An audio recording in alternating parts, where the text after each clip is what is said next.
Assalamualaikum dan selamat sejahtera. Terima kasih kerana sudi menonton.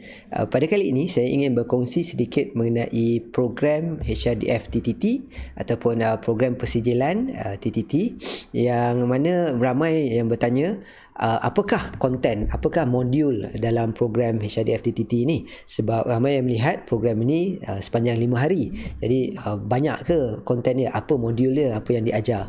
Jadi pada kali ini saya ingin berkongsi sedikit apakah pengisian atau apakah modul utama yang ada dalam program HRDF TTT ini.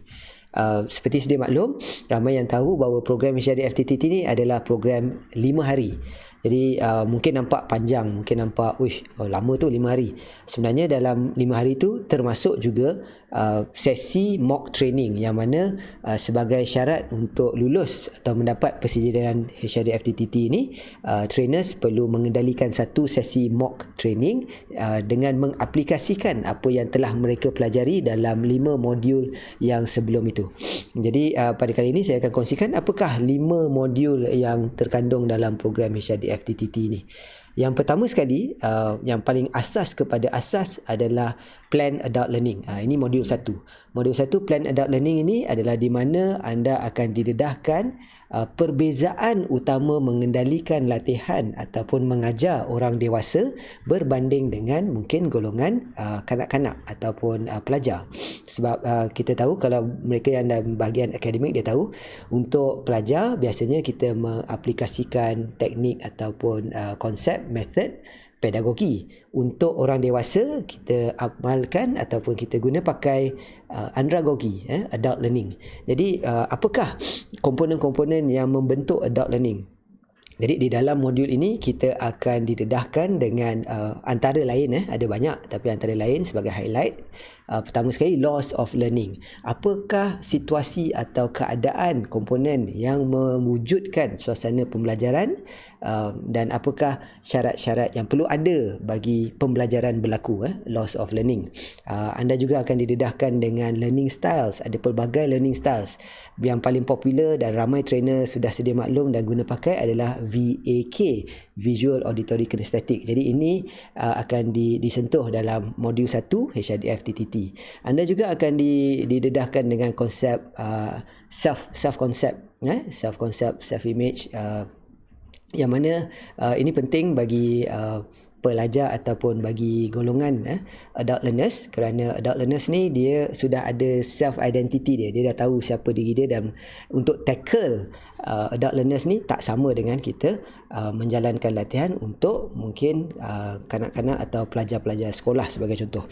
Jadi modul 1 ni dia memberi pendedahan kepada bagaimana kita nak merancang untuk mengendalikan latihan kepada adult learners. So pertama, modul 1 adalah Plan Adult Learning, dan dalam komponen atau dalam modul ini juga diberikan pendedahan, sebab baru-baru ini sebenarnya tahun 2020 adalah tahun di mana HRDF mengemaskinikan modul ataupun pengisian HRDF TTT ini. Jadi di dalam modul ini akan didedahkan juga, akan disampaikan juga konten mengenai karakteristik etika sebagai seorang trainer.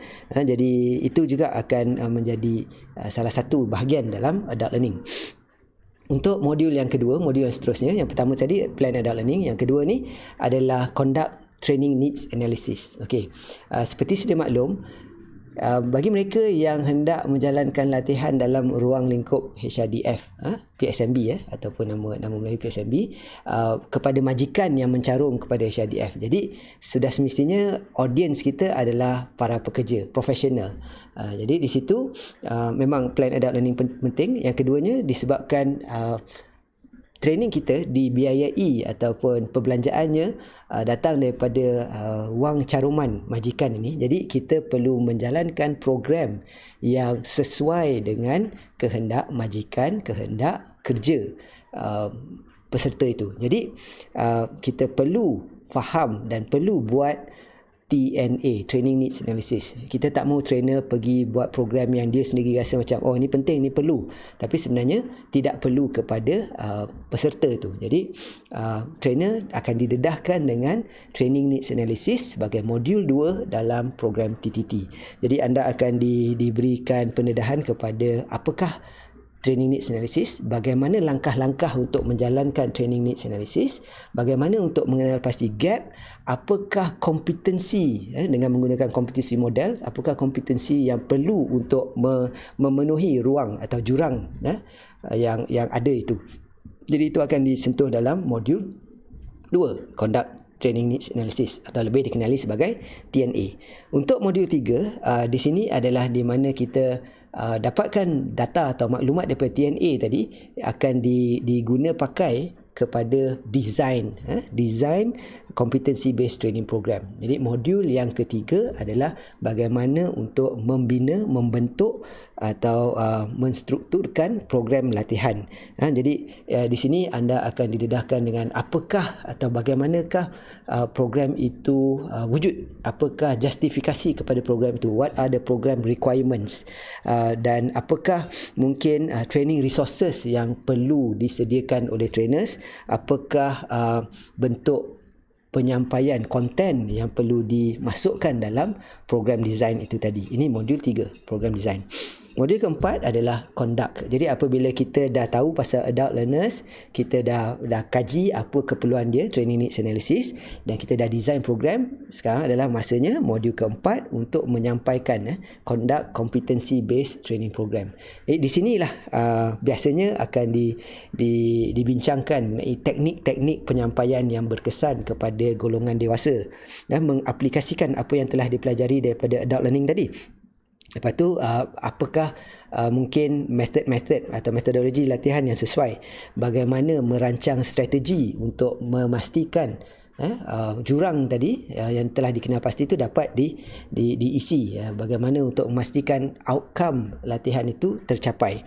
Jadi di sini antara lain yang akan juga relate kepada sesi penilaian adalah bagaimana menyediakan session plan, bagaimana menyediakan session plan, bagaimana trainer mensusun atur bilik latihan, training resources dan sebagainya untuk memastikan program latihan dapat disampaikan dengan baik dan mencapai tahap keberkesanan yang ditarget lah. Okay? So itu yang keempat. So tadi yang pertama plan adult learning, yang kedua conduct TNA training needs analysis, yang ketiga design competency based training program, yang keempat adalah bagaimana kita menyampaikan. Jadi kalau kita lihat ni secara keseluruhannya nampaklah sebagai trainer tu seorang yang holistik. Dia boleh kaji apa keperluan, dia boleh design dan dia boleh sampaikan. Tapi tak cukup dengan tu. Modul kelima yang terakhir yang tidak kurang penting juga adalah assess participants competence. Jadi sebagai trainer kita dah tahu adult learners dia belajar atas tujuan tertentu. Tujuan dia ada khusus, tujuan khusus. Jadi dan kita dah kenal pasti apakah keperluan dia. Kita dah design program itu untuk membantu dia dan kita deliver program seperti yang kita rancang. Jadi yang kelima, modul yang kelima adalah kita sebagai trainer perlu bertanggungjawab untuk memastikan bahawa apa yang telah kita sampaikan tu telah diserap dan diterima baik oleh peserta. Jadi kita perlu menilai, kita perlu membuat ukuran kepada tahap keberkesanan ataupun tahap mana peserta itu dapat belajar ataupun dapat mengaplikasikan apa yang telah disampaikan. Jadi itulah pentingnya untuk assess participant competence. Dalam program TTT anda akan melalui proses ini secara praktikal di mana anda akan diassess melalui final assessment, penilaian untuk mendapatkan sijil tu. Jadi sebenarnya konsep dia sama juga.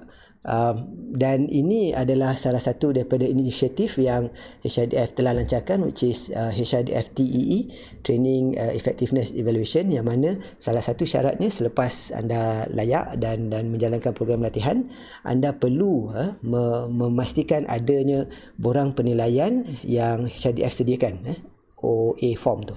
Okay, jadi yang ini adalah dia berhubung kait dengan apa yang sedang HRDF buat.